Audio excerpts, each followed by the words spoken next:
नमस्कार विद्यार्थियों, स्वागत है आप सभी का पीएसपी के इस ऑनलाइन प्लेटफॉर्म पर। मैं विक्रम डिलन आप सभी का हार्दिक अभिनंदन करता हूं, स्वागत करता हूं। पिछले वीडियो में अपन ने बात की थी महाराणा उदय सिंह के बारे में कि महाराणा उदय सिंह अकबर के आक्रमण के बाद गिरवा की पहाड़ियों में चले गए थे और वहीं गोगुंदा को उन्होंने राजधानी बनाया और गोगुंदा में होली के दिन उनका देहांत हो गया था। मेवाड़ के इतिहास में अब आगे बढ़ते हैं और बात करते हैं महाराणा उदय सिंह की पत्नियों के बारे में।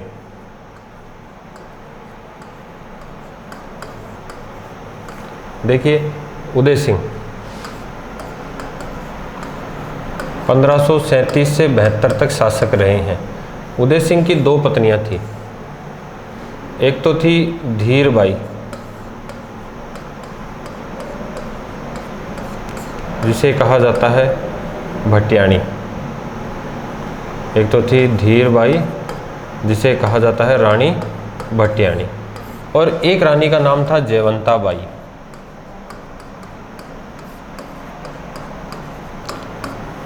दोस्तों, हम बात कर रहे हैं मेवाड़ महाराणा उदय सिंह। उदय सिंह की दो रानियां, एक तो धीरबाई जिसे भटियाणी के नाम से, और एक जयवंता बाई जो कहाँ की रहने वाली थी, पाली की रहने वाली थी। पाली के अखेराज सोनगरा की पुत्री।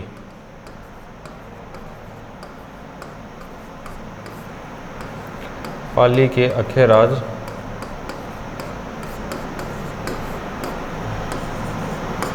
सोनगरा की पुत्री। बात करें धीरबाई जो जैसलमेर के भाटी शासकों से संबंधित थी, इनकी बात करें तो इनके जो पुत्र हुआ उस पुत्र का नाम था जगमाल, और जयवंता बाई के जो पुत्र हुआ उसका नाम था प्रताप। अब जो बड़ा बेटा था वो था महाराणा प्रताप और जो छोटा बेटा था वो था जगमाल। लेकिन देखो दोस्तों, मैंने कल वीडियो के लास्ट में आपसे बात की थी कि यदि मेवाड़ के इतिहास में महाराणा सांगा और महाराणा के प्रताप के बीच में यदि उदय सिंह नहीं होते तो मेवाड़ का इतिहास कुछ और ही होता। तो यहाँ हम वही बात करने वाले हैं कि देखिए उदय सिंह क्या हुआ कि उदय सिंह धीरबाई के प्रभाव में थे और इनके प्रभाव में आकर अपने छोटे पुत्र जगमाल को उत्तराधिकारी घोषित कर देते हैं। अपने छोटे पुत्र जगमाल को इन्होंने उत्तराधिकारी घोषित किया है। तो देखिए क्या हुआ है कि उदय सिंह ने अपने छोटे पुत्र जगमाल को अपना उत्तराधिकारी घोषित कर दिया है। इधर उदय सिंह की मृत्यु हुई है गोगुंदा में और उनके दाह संस्कार में उपस्थित थे महाराणा प्रताप। ये जगमाल इनके दाह संस्कार में भी उपस्थित नहीं हुए थे। तो ऐसी स्थिति में अब उत्तराधिकारी तो घोषित कर दिया, लेकिन मेवाड़ी सरदारों को ये बात बिल्कुल पसंद नहीं आई। तो मेवाड़ी सरदारों ने इनका गोगुंदा में औपचारिक राज्याभिषेक, अनौपचारिक राज्याभिषेक गोगुंदा में कर दिया।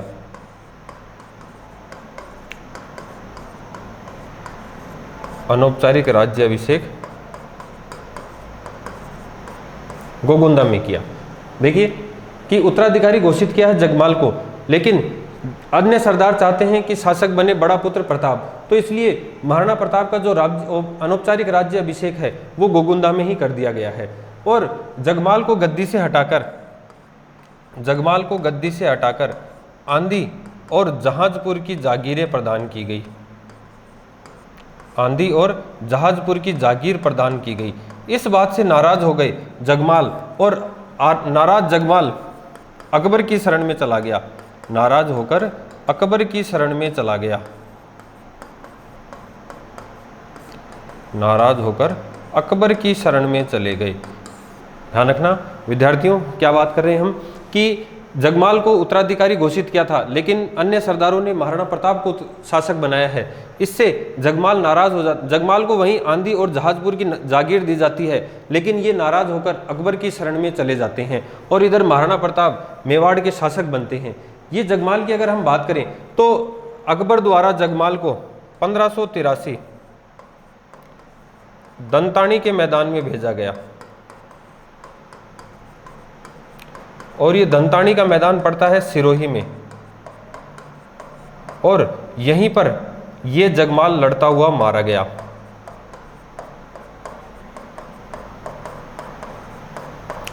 ध्यान रखना कि पाली के देवड़ा शासकों के विरुद्ध 1583 में दंतानी के मैदान में भेजा गया था जगमाल को, और इस जगमाल के साथ बीकानेर के शासक राय सिंह भी उपस्थित थे।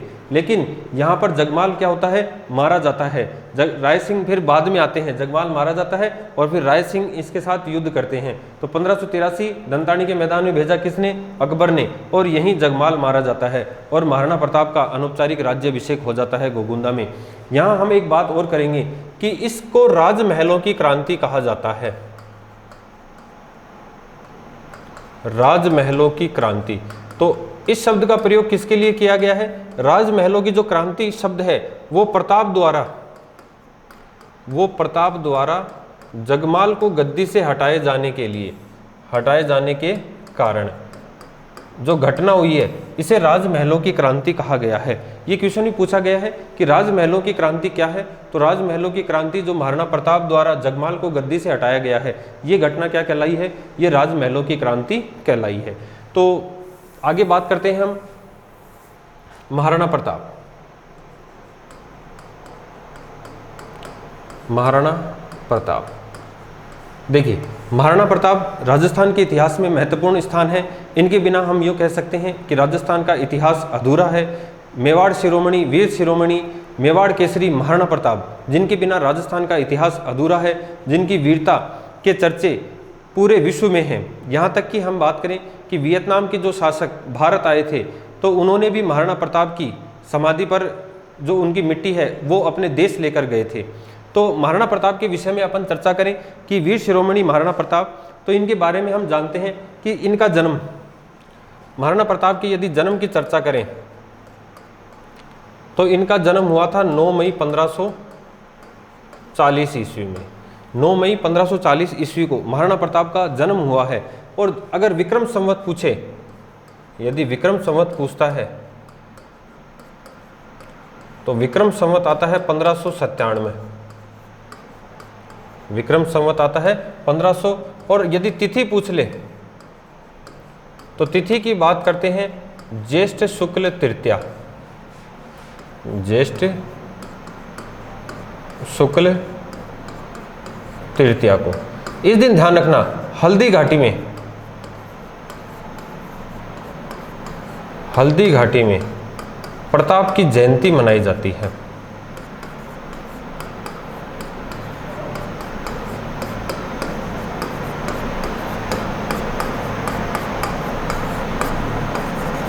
देखिए हम महाराणा प्रताप के जन्म की बात कर रहे हैं। महाराणा प्रताप का जो जन्म हुआ है वो 9 मई 1540 को हुआ है। अगर विक्रम संवत पूछ ले तो 1597 ईस्वी, और अगर तिथि पूछी जाती है तो ज्येष्ठ शुक्ल तृतीया, और इसी दिन हल्दी घाटी में महाराणा प्रताप की जयंती मनाई जाती है। यदि महाराणा प्रताप के बचपन का नाम पूछा जाए, इनके बचपन का नाम, ये भी बहुत सी बार एग्जामों में पूछा गया है। इनके बचपन का नाम था कीका, और कीका का अर्थ होता है पहाड़ी बालक, पहाड़ी बालक। यदि इनके जन्म से संबंधित पूछ लिया जाए कि इनका जन्म कहाँ हुआ है, तो ये भी ध्यान रखना है, जन्म हुआ है इनका कुंभलगढ़ दुर्ग में, जन्म हुआ है कुंभलगढ़ दुर्ग में। कुंभलगढ़ दुर्ग में भी यदि कहा जाए तो कहाँ पर हुआ है, कटारगढ़ में, जिसे मेवाड़ की आंख कहा जाता है। कटारगढ़ में भी कहाँ पर, बादल महल में, और बादल महल की जूनी कचहरी में, जूनी कचहरी में महाराणा प्रताप का जन्म हुआ है। देखिए हम बात कर रहे हैं महाराणा प्रताप के जन्म की, तो महाराणा प्रताप का जो जन्म हुआ है वो 9 मई 1540 को, 9 मई 1540 को कुंभलगढ़ दुर्ग में कटारगढ़ बादल महल के जूनी कचहरी में हुआ है। महाराणा प्रताप के जो बचपन का नाम था वो था कीका, जिसे कहा जाता है पहाड़ी बालक। यदि हम इनके राज्याभिषेक की बात करें, जो ये जगमाल को हटाकर शासक बने थे, तो ये ध्यान रखना शासक बने थे 1572 ईस्वी में, राज्याभिषेक 1572 ईस्वी में। यदि इनका शासनकाल पूछ ले तो 1572 से 1597 ईस्वी तक इंपॉर्टेंट है परीक्षा की दृष्टि से, शासनकाल पूछता है। महाराणा प्रताप का जो शासनकाल रहा है वो 1572 से 1597 ईस्वी में। तो राज्याभिषेक 1572 ईस्वी में। अभी अपन ने बात की थी अनौपचारिक रूप से हुआ है गोगुंदा में, और जो औपचारिक राज्याभिषेक है औपचारिक राज्य अभिषेक इन्हें करवाया है कुंभलगढ़ दुर्ग में, क्योंकि चित्तौड़ दुर्ग अब इनके पास नहीं है। तो राज्य अभिषेक 1572 ईस्वी में, अनौपचारिक गोगुंदा में, और औपचारिक जो राज्य अभिषेक हुआ है वो कुंभलगढ़ दुर्ग में हुआ है। और जो शाही तलवार है,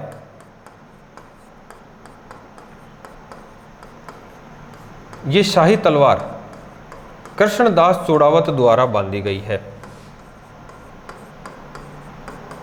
ये शाही तलवार किसके द्वारा बांधी गई है?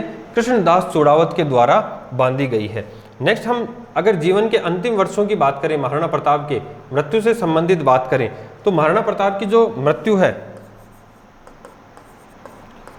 वो भी देख लेते हैं।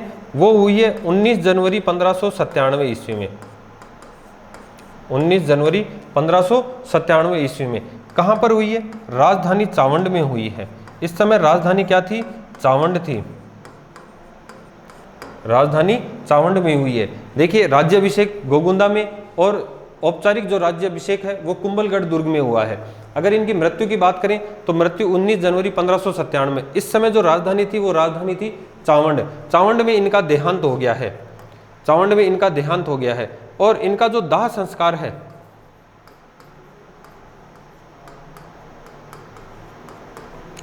इनका जो दाह संस्कार है, दाह संस्कार बारडोली, दाह संस्कार कहाँ हुआ है? बारडोली, उदयपुर में। और यहाँ पर इनकी 8 खंभों की छतरी बनी हुई है। इनकी 8 खंभों की छतरी बनी हुई है।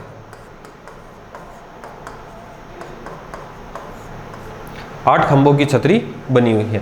तो ये तो था एक महाराणा प्रताप से संबंधित ओवरव्यू। यदि इनके विवाह की बात की जाए, महाराणा प्रताप के यदि विवाह की बात की जाए,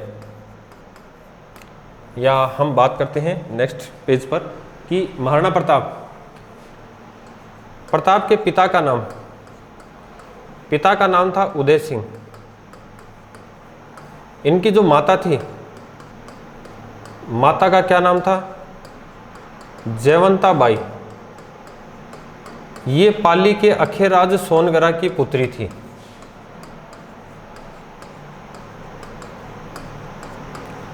पाली के अखेराज सोनगरा की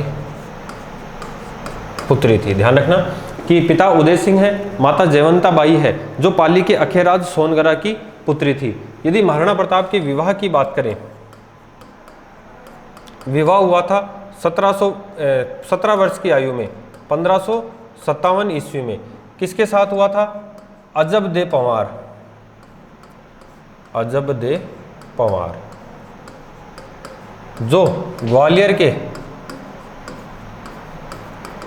राम रखा पंवार की पुत्री थी। राम रखा पंवार की पुत्री थी। और यदि इनके पुत्र की बात करें तो पुत्र कौन हुआ है? अमर सिंह प्रथम, जिसके समय प्रथम मुगल मेवाड़ संधि होगी 1559 ईस्वी में। तो महाराणा प्रताप के पिता की बात करें उदय सिंह, माता जयवंता बाई पाली के अखेराज सोनगरा की पुत्री थी। विवाह 1557 में अजबदे पंवार के साथ हुआ, जो राम रखा पंवार की पुत्री हैं। वहीं इनसे जो संतान उत्पन्न हुई है वो अमर सिंह प्रथम है, जिनका जन्म 1559 ईस्वी में हुआ है। अब इनके समकालीन हम भारत में शासक की बात करें तो भारत का जो समकालीन शासक है, भारत के समकालीन शासक, तो इनके जो समकालीन शासक हैं वो अकबर हैं। क्योंकि अपन ने देखा था 1567-68 में अकबर का आक्रमण हुआ है चित्तौड़ दुर्ग पर, और अकबर ने चित्तौड़ दुर्ग पर अधिकार कर लिया, और इसी समय चित्तौड़ दुर्ग का तीसरा शाखा भी हुआ था। इसी समय हम बात करें भारत के या राजस्थान के अन्य शासकों की, तो चंद्रसेन, मारवाड़ का चंद्रसेन, बीकानेर का राय सिंह, ये सभी समकालीन शासक हैं। ध्यान रखना, अकबर के साथ देखिए प्रताप, चंद्रसेन, बीकानेर का राय सिंह और आमेर का मानसिंह प्रथम और अकबर। देखिए, प्रताप का जन्म 1540, इन दोनों का जन्म 1541, मिर्जा राजा मानसिंह का 1550 और अकबर का 1542 में। इनका जन्म लगभग क्या है? समान है, समकालीन है, ये सभी एक दूसरे के समकालीन है। और अगर हम राजस्थान का अगर इतिहास देखें तो राजस्थान के इतिहास में जो अधिकांश इंपॉर्टेंट भाग है वो भी इन्हीं से संबंधित है। जैसे आमेर का मानसिंह प्रथम, बीकानेर का राय सिंह, मारवाड़ का चंद्रसेन, मेवाड़ का प्रताप और भारत का इस समय कौन है? महाराणा अकबर, सॉरी मुगल शासक कौन है? अकबर। तो इस समय समकालीन शासक हैं अकबर। तो अकबर का 1570 नागौर दरबार, 1570 में अकबर का नागौर दरबार, ध्यान रखना 1570 में जो अकबर ने नागौर दरबार लगाया था, ये कौन सी नीति के तहत आया था? ये सुलह कुल की नीति के तहत आया था, सुलह कुल की नीति।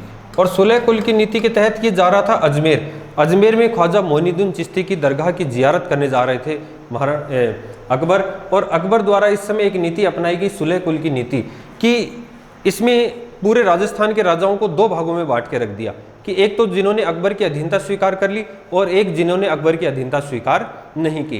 तो अकबर ने यहाँ पर नागौर दरबार बनाया, नागौर दरबार लगाया और नागौर में अकाल राहत के लिए शुक्र तालाब बनवाया, शुक्र तालाब। और इस नागौर दरबार को राजस्थान के परतंत्रता की कड़ी भी कहा जाता है। ध्यान रखना, अकबर का जो नागौर दरबार था ये सुलह कुल की नीति के तहत लगा, यहाँ शुक्र तालाब बनाया और राजस्थान के परतंत्रता की इसको कड़ी भी कहा जाता है। इसका कारण क्या है? इसका कारण की हम अगर बात करें तो इसका कारण ये था कि अधिकांश राजाओं ने अकबर की अधीनता स्वीकार कर ली थी। इसमें देखिए, बात करें हम बीकानेर के शासक कल्याणमल और इनके दो पुत्र, एक तो राय सिंह और एक पृथ्वीराज राठौड़, इनको अकबर के दरबार में भेजा था।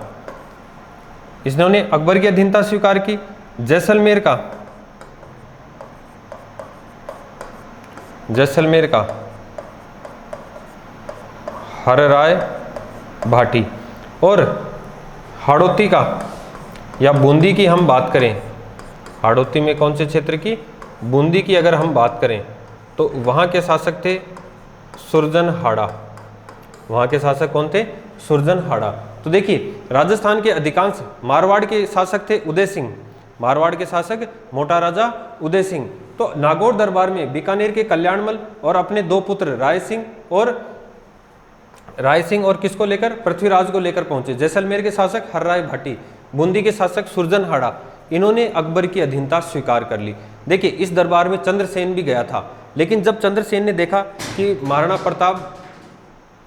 जब चंद्रसेन गया तो चंद्रसेन ने देखा कि अकबर एक राजपूत को दूसरे राजपूत के विरुद्ध खड़ा कर रहा है। तो ऐसी स्थिति में वो अकबर से बिना मिले ही वापस लौट जाते हैं। इसलिए उन्हें महाराणा प्रताप का अग्रगामी या पथ प्रदर्शक भी कहा गया है। लेकिन हम यहाँ पर बात करें कि अकबर के इस दरबार में महाराणा प्रताप नहीं गए हैं, तो महाराणा प्रताप ने अकबर की अधीनता को भी स्वीकार नहीं किया है। तो ऐसी स्थिति में अकबर द्वारा महाराणा प्रताप को समझाने के लिए 4 शिष्टमंडल या 4 व्यक्ति भेजे हैं कि वो महाराणा प्रताप को समझाएं कि अकबर की अधीनता स्वीकार करें। तो बात करते हैं आगे हम अकबर द्वारा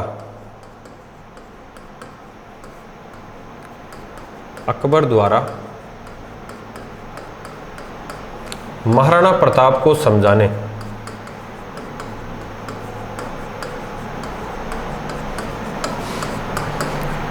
चार शिष्टमंडल भेजे गए।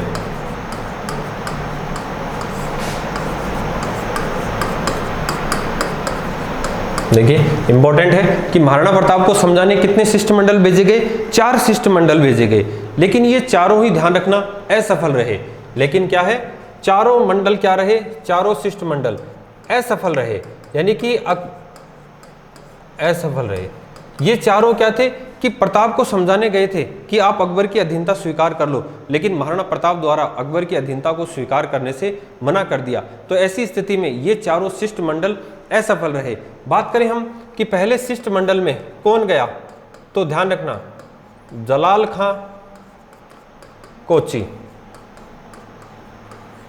ये गया था नवंबर 1572 में। फिर दूसरा मिर्जा राजा मानसिंह, आमेर का मिर्जा राजा मानसिंह प्रताप को समझाने गया था जून। ये बाकी तीनों ध्यान रखना 1573 में गए हैं। तीसरा आमेर का शासक ही भगवंत दास, ये गए सितंबर में।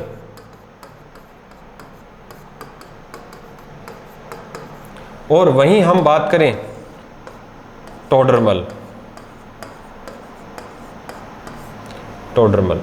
ये गए हैं दिसंबर।